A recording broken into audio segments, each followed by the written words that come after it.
আসসালামু আলাইকুম গায়াস, এই যে ভিডিওটা দেখতেছেন, ভিডিওটি হলো দেশি মাছের ভিডিও চিত্র।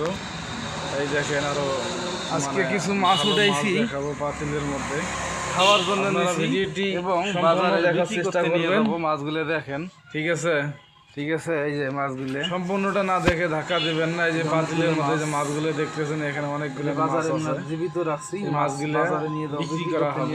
আরো আরো অনেকগুলো খাওয়ার মাছ আছে, জন্য নিচের রাখছি। মধ্যে অনেক দেশীয় মাছ আছে। আরো দেখাচ্ছি আছে। আপনাদেরকে এই যে মাছ অর্ধেক কেজি, যেগুলো করতেছে বালতির ভিতরে অর্ধেক মাছ আছে, এগুলো খাওয়ার জন্য নিয়েছি। আবার এই যে আমার বাড়ি এগুলো কুটতেছে, এই যে আবার এই তেলা বড় তেলা পেঁয়া দেখা যায় ভিডিওতে অনেক ছোট। হ্যাঁ, এগুলো হচ্ছে দেশি পুঁটি মাছ, এগুলো হচ্ছে মাছ কোটা মাছ, মাছ করছে খাবো আলাদা। তারপর বড় একটা কার্পু আছে, এই যে বড় বিশাল বড় একটা কার্পু, ডিম আনা, এটা খাবো। আপনারা সবাই দোয়া করবেন যেন খাইতে